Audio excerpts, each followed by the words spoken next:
Canada ਦੇ federal transport ਮੰਤਰੀ ਨੇ ਵੱਲੋਂ ਜਾਣਕਾਰੀ ਦਿੱਤੀ ਗਈ ਹੈ ਕਿ ਹਵਾਈ ਯਾਤਰੀ ਸੁਰੱਖਿਆ ਦੀ ਗੱਲ ਆਉਂਦੀ ਹੈ ਤਾਂ ਅਸੀਂ ਸੁਧਾਰ ਕਰ ਸਕਦੇ ਹਾਂ। ਅਲਕਬਰਾ ਦਾ ਕਹਿਣਾ ਹੈ ਕਿ ਉਹਨਾਂ ਦੇ ਵਿਭਾਗ ਦੇ ਕੋਲ ਉਹਨਾਂ ਸੁਰੱਖਿਆ ਅਧਿਕਾਰਾਂ ਨੂੰ ਮਜ਼ਬੂਤ ਕਰਨ ਦੀ ਯੋਜਨਾ ਹੈ ਤੇ ਇਸ ਨੂੰ ਅਮਲੀ ਜਾਮਾ ਪਹਿਨਾਉਣ ਲਈ ਅਸੀਂ ਮੁੱਢਲੇ ਪੜਾਅ ਵਿੱਚ ਹਾਂ। ਉਹਨਾਂ ਦੱਸਿਆ ਹੈ ਕਿ ਅਕਸਰ ਹੀ ਕਈ ਕਾਰਨਾਂ ਦੇ ਕਰਕੇ ਹਵਾਈ ਯਾਤਰੀ ਫਸ ਜਾਂਦੇ ਹਨ, ਫਲਾਈਟਾਂ ਮੁਲਤਵੀ ਹੋ ਜਾਂਦੀਆਂ ਹਨ ਤਾਂ ਫਿਰ ਉਹਨਾਂ ਦਾ ਸਮਾਨ ਗੁੰਮ ਹੋ ਜਾਂਦਾ ਹੈ ਅਤੇ ਅਜਿਹੇ ਵਿੱਚ ਮੁਆਵਜ਼ੇ ਦਾ ਵੀ ਪ੍ਰਬੰਧ ਕੀਤਾ ਜਾਵੇਗਾ। There are some lessons learned. As you know, this pandemic happens once 100 year, and it caused a lot of disruptions and shook the industry. Certainly stress tested the system, including the passenger bill of right. And we discovered that there are some areas that we can improve on it. And one of them was making sure that the airlines have the onus on them to compensate passengers when flights are cancelled or delays or luggage are lost. So we are looking at how we can strengthen that burden. We're looking at how we can streamline and make the process for the Canadian Transportation Agency much more efficient so they can process complaints faster.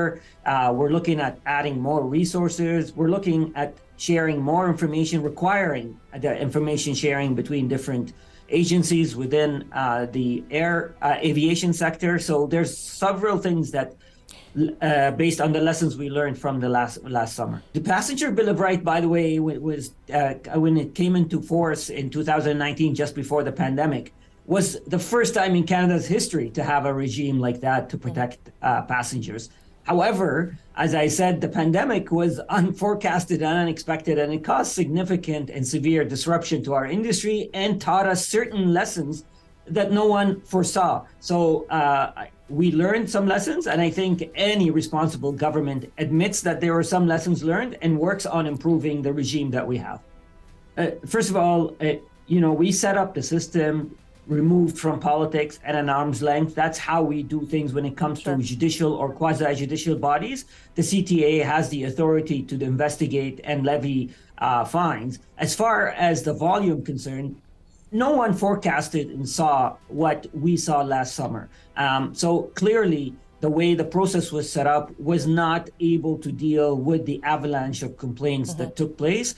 So now we are working with the CTA to ensure that they have the resources and the tools necessary to process complaints faster and smarter.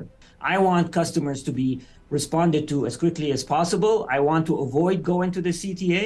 So we're looking at figuring out how we can create incentives for the airlines or discouragement for the airlines to refer or defer